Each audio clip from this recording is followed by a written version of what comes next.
Con el curso académico 2018 y 2019 ya iniciado en España, en la ciudad autónoma de Melilla, se da la circunstancia de que varias decenas de niños y niñas de padres migrantes irregulares no pueden ir al colegio porque no están empadronados, requisito necesario para la asistencia a las aulas. En la educación en la Luna vamos a hablar con Jorge Serrano, coordinador general del Partido por un Mundo Más Justo, para conocer esta realidad. Buenas tardes, Jorge. Buenas tardes, muchas gracias por atendernos. Gracias a vosotros. Como seguramente habrá algunos excusantes que no sepan o no tengan mucha información del Partido por un Mundo Más Justo, si te parece, vamos a comentar algunas cuestiones. Por ejemplo, se creó en 2004. ¿Quiénes fueron los fundadores? Fueron un grupo de personas muy involucradas con todos los asuntos más relacionados con cooperación internacional, solidaridad, acción social, etcétera. Concretamente el fundador se llama Antonio Sieira, es un ingeniero de caminos, y efectivamente lo fundó en el año 2004 y lo primero que hizo fue ponerse en contacto con todas las personas que de alguna manera lideran todo el sector de cooperación internacional. ¿Y el motivo de la creación cuál fue? La inquietud de por qué nosotros que nacemos donde nacemos tenemos en principio toda una serie de derechos garantizados y sin embargo una persona que nace en África subsahariana, todos esos derechos que en principio le corresponden no los tiene en absoluto garantizados. Ahí hay una injusticia de partida que el Partido Político por un Mundo Más Justo reconoce dos cosas. Una, que es injusta, y dos, que la solución es política. Llevará mucho tiempo, pero es obviamente política. Entonces la finalidad, en este caso, Jorge, del Partido por un Mundo Más Justo, ¿cuál sería? ¿Las más significativas? Conseguir que todas las personas tengamos los derechos garantizados independientemente de la nacionalidad de la que seamos. Para ponerlo muy sencillo, el primer cambio que habría que hacer en la Constitución española empieza, todos los españoles son iguales ante la ley, no todos los españoles. Todas las personas que viven en España son iguales ante la ley. Y eso ya implica toda una serie de cambios posteriores de enorme magnitud. Si tuviéramos que destacar algunas características del partido, se podría decir que es un partido aconfesional, ¿no? Es aconfesional. Nosotros tenemos personas de todas las religiones y, por supuesto, personas que no creen en ninguna religión. Lo que sí es cierto que nosotros sí vemos la religión como algo muy positivo, que aporta a la política y aporta a todo. ¿La sede dónde la tenéis? La sede la tenemos en Madrid y lo que no tenemos todavía es una oficina de atención al público. ¿Os habéis presentado algunas elecciones hasta ahora?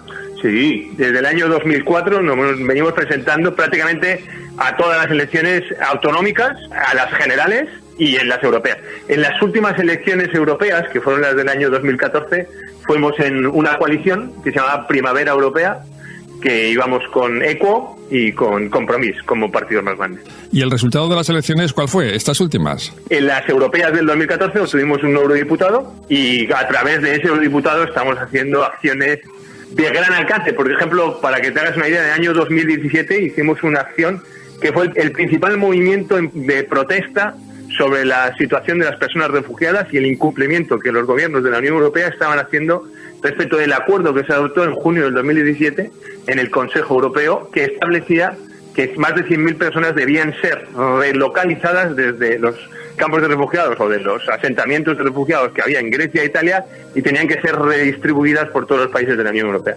Eso fue incumplido sistemáticamente, incluso a pesar de que la Comisión Europea amenazaba a cada uno de los países Estados miembros diciendo: si ustedes no cumplen este acuerdo legalmente vinculante, les voy a tener que multar. Y a pesar de ello, los Estados miembros, en su inmensa mayor parte, incumplieron el acuerdo. Entonces, el 30 de septiembre del 2017 vencía estos acuerdos y nosotros establecimos una campaña que se llama Sick of Waiting, lo decimos en inglés porque era de alcance europeo, que significa hartos de esperar, en el cual tanto los ciudadanos europeos como las propias personas refugiadas participaban y decían: estamos hartos de esperar, porque desde junio del 2015 se venía diciendo que lo vamos a distribuir y nunca llegaba ese momento. Hicimos manifestaciones en 35 ciudades en Europa y la más grande, el 30 de septiembre, que era cuando vencía el plazo, en Atenas, que es donde estaban la mayor parte de las personas refugiadas, con varios miles de personas refugiadas manifestándose en las calles de Atenas por ese grave incumplimiento que había realizado la Unión. Jorge, vamos a conocer ya la realidad de esos niños y niñas de Melilla que no pueden asistir al colegio por cuestiones burocráticas. El número varía según qué fuente. Según la Asociación Pro Derechos de la Infancia, ProDEIN, dice que hay 160, pero la Dirección Provincial del Ministerio de Educación de Melilla dice que no, que hay 24. ¿Qué podríamos decir sobre ese particular? Creo, Enrique, lo primero es poner un poco en contexto qué es lo que está sucediendo en Melilla, porque no es solo la vulneración vulneración del derecho a educación de estos 170 niños o menores. Esto es todo una especie de aparato que se está montando en lo que es la Ciudad Autónoma de Melilla para evitar lo que ellos llaman el efecto llamada. De hecho, hay muchas sentencias o reclamaciones realizadas por el propio defensor del pueblo en funciones, Francisco Fernández Marugán. Por ejemplo, en el Congreso de los Diputados, este mismo año, el 15 de febrero del 2018, dijo: id para allá y verlos con vuestros propios ojos. Se necesitan cambios legislativos importantísimos para que no podamos transmitir esta imagen de fortaleza inexpugnable que estamos transmitiendo. ¿Qué protestaba el defensor del pueblo? Protestaba fundamentalmente 3 cosas. Primero, que los centros de menores que acogen a los menores que acceden a la ciudad de Melilla están absolutamente desbordados, triplican su capacidad. Segundo, que como están esos centros de menores totalmente desbordados, muchos menores están viviendo en la calle, más de 100 menores están viviendo en la calle. Tercero, también ha denunciado en varias ocasiones esta situación de los niños que están sin escolarizar. ¿Por qué están los menores sin escolarizar? Lo primero es porque en otra medida realizada por el Gobierno Autónomo de Melilla para evitar ese llamado efecto llamada, lo que establecen es unas dificultades cada vez mayores en lo que es la obtención del certificado de empadronamiento, requisito principal para obtener el derecho a la educación y estar escolarizado. Vamos por partes, Jorge. ¿Entre qué edades están estos niños y niñas? Entre los 8 y los 14 años, fundamentalmente, en edad de educación obligatoria. ¿Dónde han nacido? ¿En qué lugar? ¿Son españoles o son hijos de emigrantes irregulares nacidos en otros países? Son muchos de ellos españoles, porque son hijos de inmigrantes irregulares, por llamarlo de alguna manera, es decir, inmigrantes que no han conseguido el trámite administrativo que les permite tener el certificado de residencia. Son hijos de ellos, pero muchísimos de ellos, en su mayor parte, han nacido en España. Como nos parecía realmente increíble pensar que en pleno siglo XXI había niños y niñas nacidos en España y por tanto españoles que no habían sido escolarizados, fuimos allí. Nosotros hicimos caso a las palabras de Francisco Fernández Marugán y dijimos: lo queremos ver con nuestros propios ojos. Tomamos una delegación y fue a verlo. Estuvimos con José Palazón, de esta ONG que aludías, Prodein, y estuvimos hablando con las madres de los niños. Hicimos documentales, hicimos vídeos, hicimos campañas para sensibilizar a la ciudadanía española de lo que estaba ocurriendo. Seguimos con el perfil de esos niños y niñas. Es cierto que son algunos hijos de familias que residen allí en Melilla, otros son apátridas, no son de ningún país, no han sido registrados en ningún país. Y algunos también son acogidos a través de la kafala, ¿es cierto? Sí, hay de todo. O sea, el perfil es muy variable. Pero te llamaría muchísimo la atención, Enrique, hablar con esos chavales y ver que, aunque naturalmente cuando tú les hablas tienen aspecto arábico, de raza árabe, marroquí, cuando hablan un español perfecto y prácticamente sin acento. Te deja absolutamente pasmado decir: pero ¿cómo este chaval puede no estar siendo escolarizado por el gobierno español? Otra cuestión, ¿desde cuándo no están escolarizados? Tengo aquí anotado que desde hace un año, ¿es así? Así es. Las denuncias vienen presentándose desde hace un año. ¿Por qué? Cuando tú lo hablas con las ONGs que están más en contacto con la realidad de allí... Que como por ejemplo Prodein, ¿no? Como por ejemplo Prodein, lo que te dicen es: esto viene ocurriendo tanto en Melilla como en Ceuta en forma de oleadas. Entonces, ¿qué es lo que hacen? Pues de repente endurecen todo lo que es el trámite administrativo de acceso a este tipo de servicios y a este tipo de derechos, y se empiezan a acumular toda una serie de personas, en este caso menores, excluidos del sistema, hasta que la cosa se pone muy seria, se empiezan a producir campañas de sensibilización, acciones de protesta, etcétera, y entonces bajan de nuevo otra vez un poco el listón, facilitan la entrada y luego, al cabo de un tiempo, vuelven a endurecer. Y eso ha ocurrido ya en Ceuta en el pasado, se realizaron las protestas correspondientes, las acciones de denuncia correspondientes, de nuevo se suavizó otra vez el trámite administrativo que da acceso a estos derechos, y de repente ahora en Melilla se vuelve a complicar, ahora parece que se vuelve a aligerar, y de hecho la decisión del gobierno ha sido que no sea el certificado del padrón, que está en manos del gobierno de Melilla y que está poniendo muchas dificultades para eso, el que sea el trámite exigido para acceso a educación, sino que sea la tarjeta sanitaria. Y la tarjeta sanitaria... En este caso la tiene todo el mundo. Es mucho más fácil de conseguir. Se aligera un poco en lo que es el trámite. Las clases empezaron ayer y estamos pendientes de ver quiénes son los que acceden, los que no acceden. Hoy mismo hemos visto una noticia en el Faro de Melilla que decía que de los 200, fíjate, el Faro de Melilla habla de 200, de los 200 menores que no estaban sin escolarizar, 50 han salido en listas como que ya les han desescolarizado, es decir, que han cumplido con ese trámite que se les exigía. Has hecho referencia a Ceuta. Me gustaría preguntarte, actualmente eso no está ocurriendo en Ceuta, que los niños de padres inmigrantes irregulares no puedan asistir al colegio, porque intervino un fiscal de menores que estableció que el derecho a la educación está por encima de las trabas administrativas. ¿Es así? Exacto, así fue, Enrique. En Ceuta ocurrió y se resolvió. Otra cuestión. En el caso de Prodein, recogió firmas total, supuestamente había recibido 100.000 y hubo manifestaciones organizadas por esa ONG con los niños. ¿Esto ha valido para algo? Pues sí ha valido, porque esa recogida de firmas, que desde el partido también estuvimos apoyando muchísimo esa recogida de firmas que estaba liderada por Prodein, al final permitió, y también con ocasión del cambio del gobierno, el nuevo gobierno se acercó, había oído de esta vulneración de derechos y se establece una reunión en Melilla al inicio de este verano con el gobierno de educación del nuevo gobierno, con el defensor del pueblo y con la propia ONG de Prodein, y ahí parecía que había más voluntad y es cuando se decidió hagamos más ligero lo que es el trámite administrativo de acceso y que sea, por ejemplo, la tarjeta sanitaria. Es decir, voluntad por parte del gobierno central parece que ahora hay.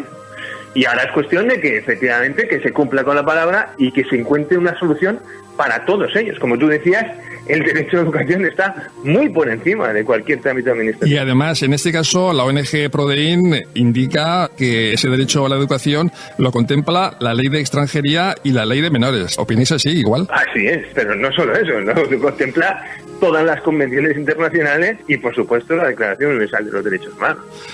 Vamos ahora con la campaña Feliz No Vuelta al Cole que habéis impulsado vosotros, el Partido Político por un Mundo Más Justo. ¿Cuándo se inició esa campaña? Como te decía, antes de verano, en mayo, fuimos a Melilla, lo vimos con nuestros propios ojos, hablamos con los padres de los menores, hablamos con la ONG Prodein. También estuvimos analizando estos otros contextos de los menores que viven en la calle, que están haciendo viajes cada vez más peligrosos para cruzar. Analizamos todos los contextos y de ahí dijimos, tenemos que hacer algo. ¿Qué podemos hacer? Y entonces iniciamos toda esta campaña para decir, vamos a apoyar a esta ONG Prodein, vamos a forzar y vamos a dar a conocer esta realidad. Luego, cuando ya conocimos el cambio de voluntad a través del cambio de gobierno, de que había voluntad de escolarizarlos, vamos a asegurarnos de que esto se lleva a cabo, ¿no? ¿En qué consiste la campaña esta? Durante el verano hicimos una campaña que se llamaba Vacaciones Infinitas, que era simplemente de sensibilización, con una serie de vídeos de sensibilización. Los chavales ahora están de vacaciones, pero imagínate, estar en vacaciones infinitas significa que nunca más vuelves al colegio. Entonces eran vídeos simplemente para sensibilizar, y la campaña que hacemos ahora de Feliz No Vuelta al Cole es, pues ahora volvemos al cole, nuevos proyectos, nuevas ilusiones, nuevo calendario para todos, pero no para estos 160 menores que no tienen acceso a educación. Con lo cual tiene esa parte también de sensibilización y de protesta y de denuncia política. Recogemos firmas y las presentaremos en el gobierno de Melilla para presionar para el cumplimiento de ese acuerdo que se había adoptado. Y en cualquier caso, las firmas se utilizarán también para presentar en el Parlamento Europeo. Que será en octubre en todo caso. El 10 de octubre nos presentamos en el Parlamento Europeo en un evento que estamos organizando a través de nuestra presencia en el Parlamento Europeo con la plataforma Primavera Europea. Invitaremos a parlamentarios de toda Europa y presentaremos cuál es la realidad de Melilla. La frontera de Ceuta y Melilla es la frontera de más muertes al año en el mundo entero. Es decir, tenemos ese triste récord. Has comentado antes que os entrevistasteis con las familias de esos niños que están por escolarizar porque se lo impide la administración española. ¿Qué dicen ellas? ¿Qué comentan? ¿Están preocupadas? ¿Tienen esperanza? Naturalmente su preocupación era muy alta en su momento cuando fuimos en mayo, pero luego, después del acuerdo que se adoptó con el gobierno español, tenían la esperanza porque les transmitieron ese compromiso y ahora estamos en contacto con ellos y la verdad es que lo que estamos recibiendo es contradictorio. Algunas familias, pues obviamente la ilusión y la alegría de haber conseguido que sus niños estén escolarizados, y otras familias que nos dicen, oye, mi niño todavía no ha salido en las listas de admitidos, porque el día 10 salieron las listas de cuáles eran los menores que habían sido admitidos en el colegio, pues con la angustia de tenemos que ahora hacer un trámite administrativo de reclamación y que se estudie nuestro expediente, etcétera. Y entonces lo que está haciendo desde el gobierno es aportar facturas o alguna cuestión que pueda garantizar que efectivamente podéis decir que estáis viviendo aquí, el derecho a la residencia. Jorge, preparando la entrevista me ha sorprendido una información en el sentido de que esto ocurre con niños y niñas de origen marroquí, pero no con niños y niñas de origen, por ejemplo, subsahariano o el resto de África. ¿Eso es así o no? Eso es así. El perfil de los inmigrantes cambia en función del contexto. Los inmigrantes subsaharianos suelen ser de 17 años a 27, 30, lo mucho. Personas que están en su máximo de facultades físicas. El viaje que supone pasar desde un país subsahariano significa que está por debajo del desierto del Sáhara. El Sáhara tiene que ser atravesado, estar esperando en los bosques de Marruecos una vez que llegas allí durante mucho tiempo con una comida prácticamente inexistente y encontrar el momento, saltar la valla. Eso requiere unas facultades físicas espectaculares y luego ya centrado en terreno español, por llamarlo de alguna manera. Eso no lo hace un niño pequeño, eso lo hacen personas con unas facultades físicas extraordinarias y lo puedes ver en los vídeos y en las fotos cuando salen imágenes, parecen atletas.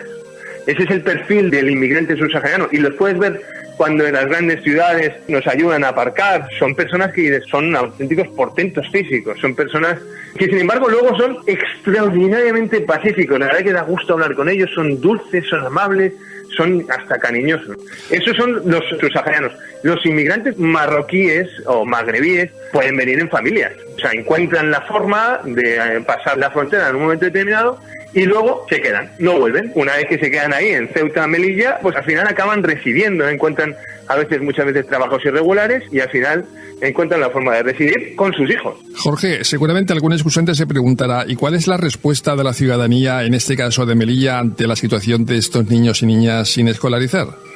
Ahí gobierna el Partido Popular tras un discurso de miedo, de oye, pues hay cada vez más personas viviendo en la calle, la sensación de inseguridad aumenta, tenemos que encontrar una solución para evitar el efecto llamada, tenemos que conseguir poner cada vez más complicada el salto de la valla, etcétera. Entonces, ya sabes que en sitios de frontera el lenguaje del miedo muchas veces tiene éxito. El Partido Popular, yo creo, está sacando rédito de este tipo de discursos. Si algún escuchante quiere ponerse en contacto con vuestro partido, el Partido por un Mundo Más Justo, ¿cómo lo puede hacer? Visitando la web porunmundomasjusto.es, y ahí tiene muchos mecanismos de entrar en contacto, porque prácticamente en todas las páginas de la página web viene un formulario para poder acceder, o un teléfono al que poder llamar, un mail al que poder escribir, etcétera. Pero lo mejor es porunmundomasjusto.es. Jorge Serrano, coordinador general del Partido por un Mundo Más Justo, gracias por tu participación en la Luna Serie Tiempo Radio y sobre todo enhorabuena por estas iniciativas. Muchísimas gracias a vosotros y enhorabuena a vosotros, porque no te creas que hay muchos medios de comunicación dispuestos a analizar esta realidad y a darle la importancia que tiene, que nosotros lo agradecemos muchísimo. Gracias a vosotros, Jorge, un saludo. Un saludo. Chao, adiós.